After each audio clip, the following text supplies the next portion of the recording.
So, Superman hasn't had the best luck lately when it comes to movies. In the last 20 years, there have been 2 attempts to have a Superman cinematic universe take off, and they didn't really. So, what's going to happen this time? Is it going to be third time lucky?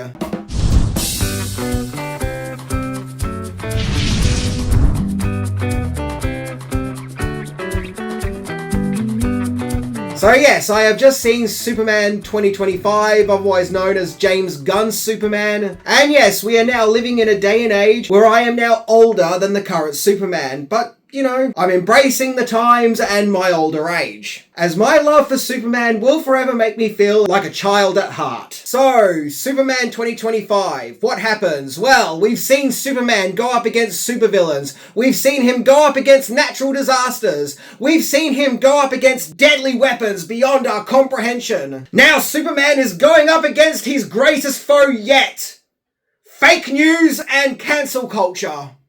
But don't worry, it's not like this movie is going to do anything ridiculous like, say, have Lex Luthor have a room of monkeys who are trained to type out negative tweets about Superman on social media.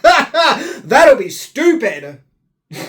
To sum it up, I'm really sorry to say this. I mean, I don't like dwelling on negativity. Anyone who follows my channel knows that I like to be positive. But this movie is a mess. It is just an absolute mess. The problem is, it feels like the third part of a 3-part story. You know how usually with a story you have 3 parts. You've got a beginning, a middle, and an end. This feels like the third part, and it leaves you lost and confused. You're like, I don't know what's going on. Apparently we're meant to know what's going on and who all these characters are. But I don't, because I haven't seen the first 2 halves. It's like we're landing right in the middle of a story. And yes, this movie literally has no beginning. There is no beginning in this movie. It smack bangs right in the middle of whatever's going on. It's like this. Let's just say you have never seen the Star Wars trilogy before, and you say, well, I'm going to watch the Star Wars trilogy, and you start at Return of the Jedi. You're going to be like, what? You know, what is this? And the beginning of this movie really is all over the place. Like, it just left me dizzy. 1 minute, Superman is fighting some guy in the city with all this armor. Then we see that there is some war going on between these 2 fictional countries. Then we learn that Lex Luthor has some kind of interdimensional place where he has like this concentration camp. Then suddenly out of nowhere, there's a giant monster in the city. And I am like, what on earth is going on?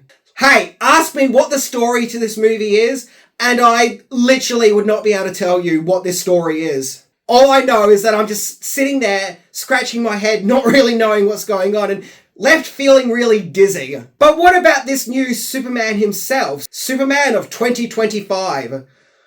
Well, to be honest, I don't know anything about this Superman. We don't really get to know him. What I do know is that this is definitely the weak, beaten up Superman.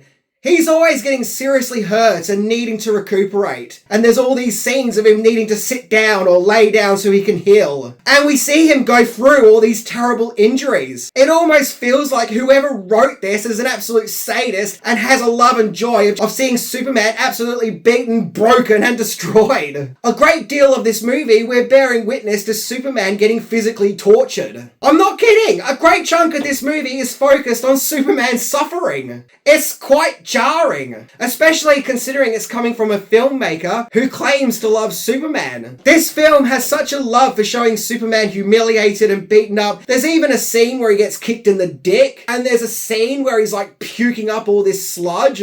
Also, it feels like in this Superman universe, no one actually really likes or respects Superman. He's always getting put down. Yeah, I really don't like this Superman world. I'm not really invested in it. Then we get to Lois Lane, and Lois is interesting. The first time we meet her, she's having an argument with Clark/Superman in her apartment, where they have this argument and it goes on and on and on, and I'm just thinking, geez, this is going to be a long movie. And she's really berating and belittling him. Once again, going back to this whole thing of just beating Superman constantly, both physically and mentally. And yeah, she's being quite spiteful to him. So naturally, Clark is like, well, I'm just going to get up and leave. And she's like, oh, so that's it, is it? You're just going to get up and leave? And it's like, yes, Lois, you're a horrible person. But, to be completely fair, About halfway through the movie, they kind of do a course correction with Lois, and they do actually make her likable and relatable. I don't think this has anything to do with the actress. I just think like maybe there were two different scripts that just got meshed in there. One was horrible, unlikable Lois. The other one was likable, heroic Lois. And look, for all those who were looking forward to this movie, I really don't like,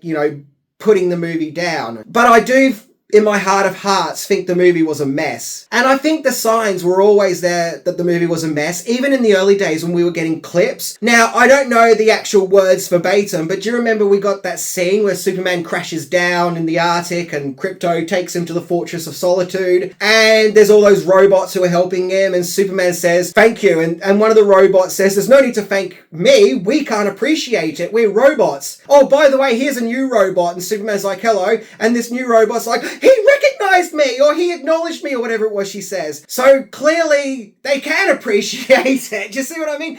That's the level of writing we're kind of working with here. Now, there are a lot of characters in this movie, and it feels like each and every other character gets their moment to shine, where we see them do something spectacular. Because at the end of the day, this is kind of trailers for other movies for this cinematic universe. But because this movie is so focused on showing all these other characters have their great and wonderful moments, their moments to shine, I feel like Superman gets left behind and he doesn't particularly get his moment. That one moment that grabs you and makes you go, "Wow, wait, that was awesome." Yeah, it's kind of like we were so focused on all these other characters, we forgot to give Superman his moment. But I know what you might be thinking. Okay, all this stuff aside, is it still a fun popcorn movie? Is it still an interesting roller coaster ride? Well, yeah, as far as being a popcorn flick goes, it's okay. But it's nothing more spectacular than what we've already seen in previous Superman movies like Superman Returns and The Man of Steel, or heck, other superhero movies in general. That's part of the problem to me.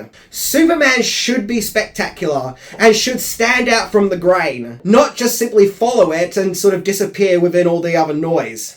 To me, the highlights of the movie were definitely Guy Gardner and Mr. Terrific. They definitely had the best scenes. Guy Gardner in particular, I thought, had the best lines. To me, really, it was kind of their movie. So, to wrap everything up, was this the bright, optimistic Superman that was meant to bring the fun and joy back into the franchise that had been desperately lacking ever since the Snyder days? No. I'm sorry, I wasn't feeling it. And I want to judge this movie on its own as a movie. Part of me feels like I can't, because it comes back to this thing that it really feels like the third part of a three-part story. I can't really judge it because it feels like huge chunks of it are missing. So, yeah guys, this wasn't the Superman movie for me. I really didn't enjoy it. Maybe other people may enjoy it, and that's awesome. Look, there were factors that may have affected my enjoyment. For example, the people sitting next to me took their shoes and socks off and it made the place stink, and maybe that put me in a grumpy mood. And we're in the middle of winter here and the heating was just pounding and pounding and pounding on me the whole time. Maybe that affected my enjoyment. Maybe I have to go and watch it again. From the experience I just had, seeing the movie I just had, yeah, this wasn't the Superman movie I was hoping it was. And once again, all I can do is just come back to the fact that, to me, it was a mess. See ya!